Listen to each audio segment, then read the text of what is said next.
नमस्कार दोस्तों, तो कैसे हैं आप लोग। मेरा नाम है नितिन शर्मा और आज हम पढ़ेंगे इंटरनेशनल ऑर्गेनाइजेशन का पार्ट 2। इससे पहले वाली वीडियो में मैंने बताया था कुछ इंटरनेशनल ऑर्गेनाइजेशन के बारे में और कुछ इंटरनेशनल ऑर्गेनाइजेशन बच गई थी। उन ऑर्गेनाइजेशन के बारे में आज इस वीडियो में हम डिस्कस करेंगे।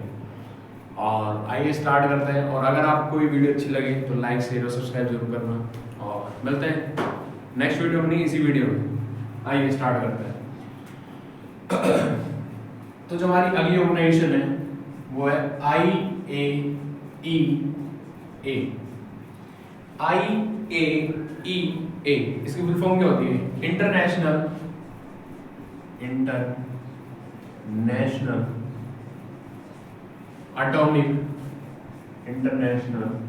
एटॉमिक एनर्जी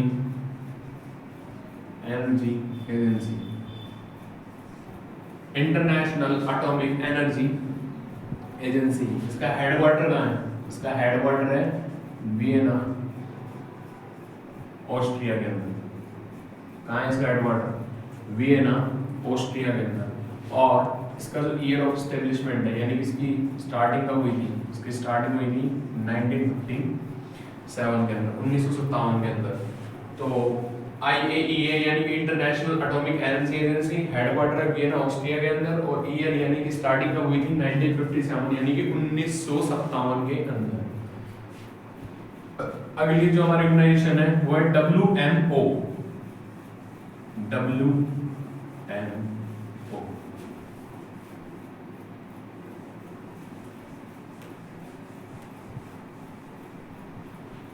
WMO इसकी फुल फॉर्म होती है World Meteorological Organization. World Meteorological Organization. Headquarter कहाँ है इसका? इसका हेडक्वार्टर है जिनेवा, स्विट्जरलैंड के अंदर। जिनेवा, स्विट्जरलैंड के अंदर। और इसकी शुरुआत कब हुई थी? इसकी शुरुआत हुई थी 1950 के अंदर। तो WMO यानी कि वर्ल्ड मेट्रोलॉजिकल ऑर्गेनाइजेशन, और हेडक्वार्टर इसका जिनेवा, स्विट्जरलैंड के अंदर। और ईयर ऑफ एस्टेब्लिशमेंट यानी कि इसकी शुरुआत कब हुई थी? तो इसकी शुरुआत हुई थी 1950 के अंदर। अगली जो हमारी ऑर्गेनाइजेशन है वो है WEF।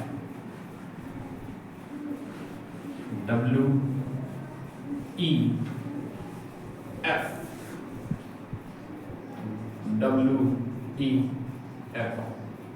इसकी फुल फॉर्म क्या होती है? सब कुछ तो मैं ही बता रहा हूं, आप भी बताइए कमेंट सेक्शन में। इसकी full form world economic forum. World economic forum. Headquarter Switzerland के अंदर। और ईयर ऑफ एस्टेब्लिशमेंट यानी कि शुरुआत कब हुई?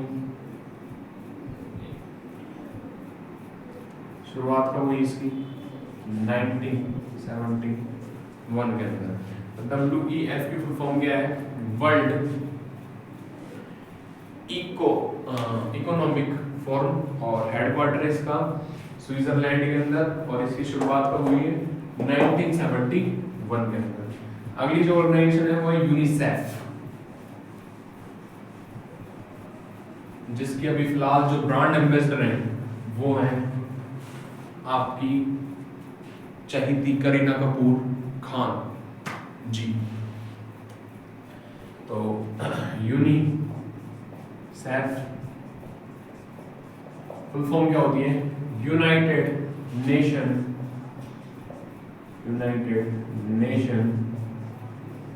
Children emergency fund. Full form क्या होती है? United nation children emergency fund. Headquarter में हेडक्वार्टर इसका न्यूयॉर्क यूएसए के अंदर, और ईयर ऑफ एस्टेब्लिशमेंट यानी कि शुरुआत कब हुई थी, शुरुआत हुई थी इसकी 1946 में। तो यूनिसेफ की फॉर्म होती है United nation children emergency fund. Headquarter है इसका न्यूयॉर्क यूएसए के अंदर, और इसका जो ईयर ऑफ एस्टेब्लिशमेंट है यानी कि इसकी शुरुआत कब हुई थी, कौन से साल में हुई थी, तो वो हुई थी 1946 के अंदर। अगली जो हमारी ऑर्गेनाइजेशन है जिसका आपने बहुत बार नाम सुना होगा, जो आपके वर्ल्ड हेरिटेज होते हैं, जो विश्व धरोहर होते हैं, उन सब की जो लिस्ट है वो जारी करने वाली ऑर्गेनाइजेशन का नाम क्या है, यूनेस्को। यूनेस कैफे नहीं है, यूनेस्को है, यूनेस्को। यूनाइटेड नेशन, ई से एजुकेशनल, एस से साइंटिफिक,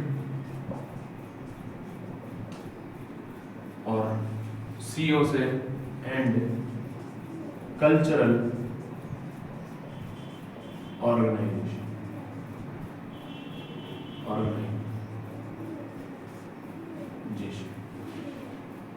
यूनेस्को की फुल फॉर्म होती है United Nation Educational Scientific and cultural Organization, और हेडक्वार्टर है इसका पेरिस फ्रांस के अंदर, और इसकी शुरुआत हुई थी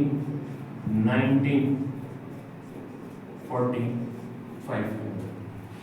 तो यूनेस्को की फुल फॉर्म होती है United Nation Educational Scientific and cultural Organization, जिसका हेडक्वार्टर पेरिस फ्रांस के अंदर है, और जिसकी शुरुआत 1945 में की गई थी। अगली जो हमारी ऑर्गेनाइजेशन है उसका नाम क्या है,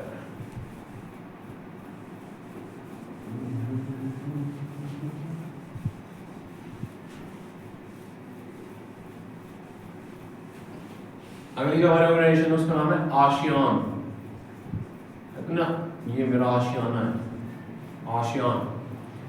तो आसियान की फुल फॉर्म होती है association of south east Asian nation. तो फुल फॉर्म क्या होती है इसकी, association of south east Asian nation. Headquarter इसका जकार्ता इंडोनेशिया के अंदर, जकार्ता इंडोनेशिया।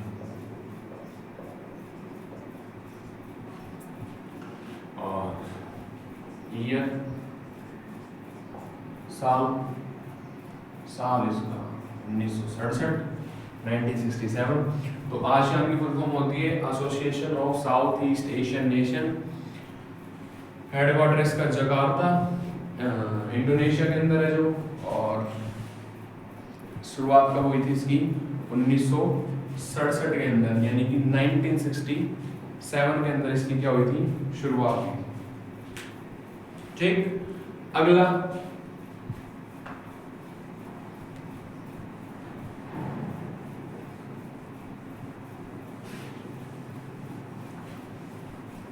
जो हमारा ऑर्गेनाइजेशन है वो है शार्क, मछली नहीं है, उसमें SHARK आता है, इसमें SAARC है, शार्क। इसकी होती है south Asian association for regional corporation.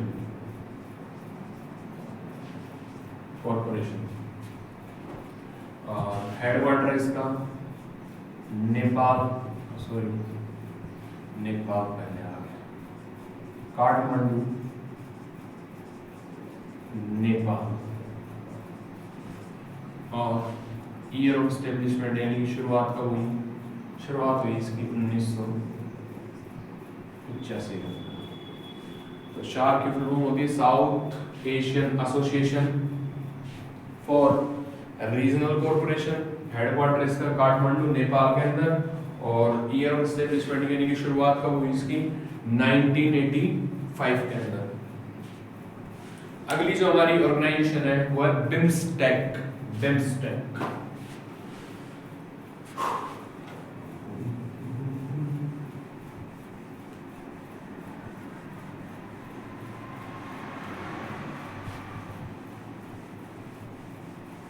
BIMSTEC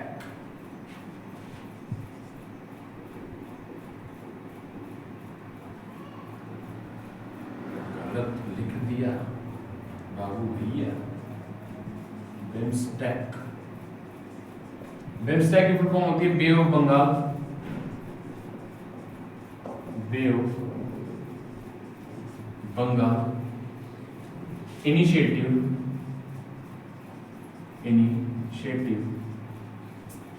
for multi sectoral technical economic cooperation.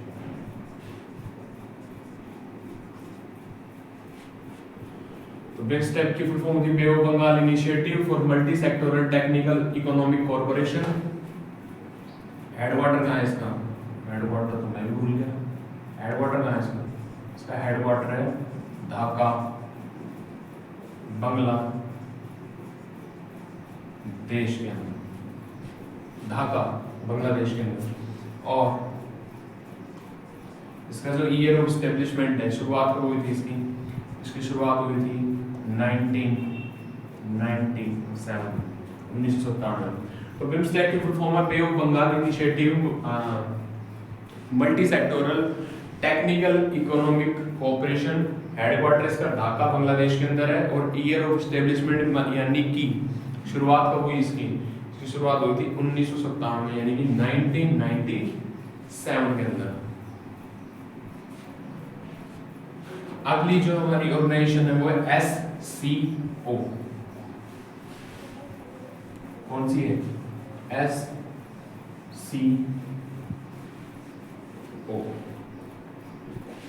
SCO नाम से पता लग जाएगा कि ये शहर कहाँ है। Shanghai Cooperation Organization, Shanghai Cooperation Organization. Headquarter कहाँ है? हेडक्वार्टर है इसका बीजिंग, जो कि China, Chandni Chowk to China.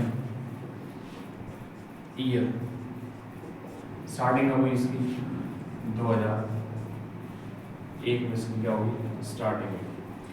SCO Shanghai Cooperation Organization, headquarter है इसका बीजिंग चाइना के अंदर, और ईयर यानी कि साल कब स्टार्टिंग हुई? 2001 में हुई। तो जो पहला पार्ट था इंटरनेशनल ऑर्गेनाइजेशन का, उसमें मैंने आपसे कुछ ऑर्गेनाइजेशन के बारे में डिस्कस किया, और अब ये जो पार्ट 2 है उसमें भी मैंने कुछ ऑर्गेनाइजेशन आपको पढ़ाई और आपके सामने लेके आया, और पूरा प्रयास किया आपको समझाने का कि हेडक्वार्टर कहाँ है, ईयर ऑफ एस्टेब्लिशमेंट की शुरुआत कब हुई, या फुल फॉर्म। तो ये जितने भी मैंने दोनों पार्ट्स में, ये दोनों वीडियो जो मैंने बनाई है 2 पार्ट्स में, इनमें से जितनी भी इनके अंदर जितनी भी ऑर्गेनाइजेशन मैंने पढ़ाई है, चाहे वो कोई भी ऑर्गेनाइजेशन हो, चाहे वो UN हो, चाहे वो आपकी UNSC हो, चाहे वो आपकी SCO हो, या फिर आपकी वो UNEP हो, या फिर IMF हो, WB हो, IUCN हो, WEF हो, या WM हो, या ILO हो। तो ये जितनी भी मैंने आपको पढ़ाई है, ये टोटल ऑर्गेनाइजेशन किसी न किसी एग्जाम में पूछी गई है, और किसी न किसी एग्जाम में ये पूछी जा रही है और पूछी जाती हैं। तो ये थी हमारी कुछ ऑर्गेनाइजेशन, और अगर आपको वीडियो अच्छी लगी हो तो लाइक, शेयर और सब्सक्राइब जरूर करिएगा, और मैं आपके सामने और ऐसी वीडियोस लाता रहूँगा। तब तक के लिए थैंक यू, शुक्रिया, धन्यवाद।